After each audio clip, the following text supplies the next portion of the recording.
प्रभाग क्रमांक 23 मधील भारतीय जनता पार्टीचे उमेदवार सतीश कुलकर्णी, चंद्रकांत खोडे, शाहीन मिर्झा, रुपाली निकुळे या चारही उमेदवारांनी आज अशोका मार्ग जवळील परिसरात घरोघरी जाऊन प्रचार पत्रकाचं वाटप करत प्रचार केला।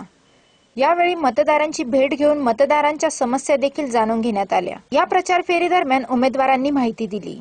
23 मध्ये मतदारांच्या गाठीभेटी घेत असता अत्यंत चांगला प्रतिसाद आम्हाला सगळ्यांना आहे।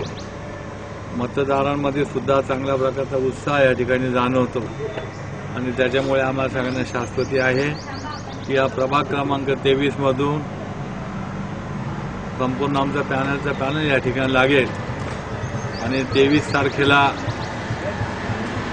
संपूर्ण शहरामध्ये भारतीय जनता पार्टी आलेली असेल असे आश्चर्यचित्र नाशिकचं पण आहे। मार्चचा इथे प्रचार केला आहे। इथे लोकांचा चांगला पाठिंबा आहे आपल्याला।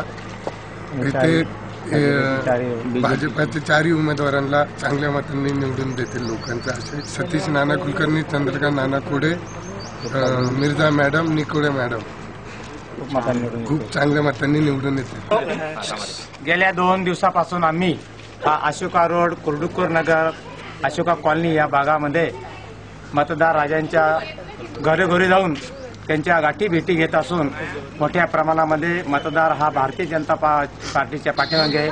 म्हणजेच आमच्या सर्व मी स्वतः चंद्रकांत खोडे, सतीश नाना कुलकर्णी, शाहीन मिर्झा मॅडम आणि रुपाली यशवंत गांगुडे निकुळे यांच्या पाठीची असून येत्या 23 तारखेला नाशिक शहरामध्ये प्रभाग 23चे चारही उमेदवार भारतीय जनता पार्टीचे निवडून येतील यातील मात्र शंका नाही। या ठिकाणी नागरिकांमध्येही मतदारामध्ये मोठा उत्साह आहे आणि 23 तारखेला नाशिक महानगरपालिकेवर भाजपाचा झेंडा नक्कीच फडकेल।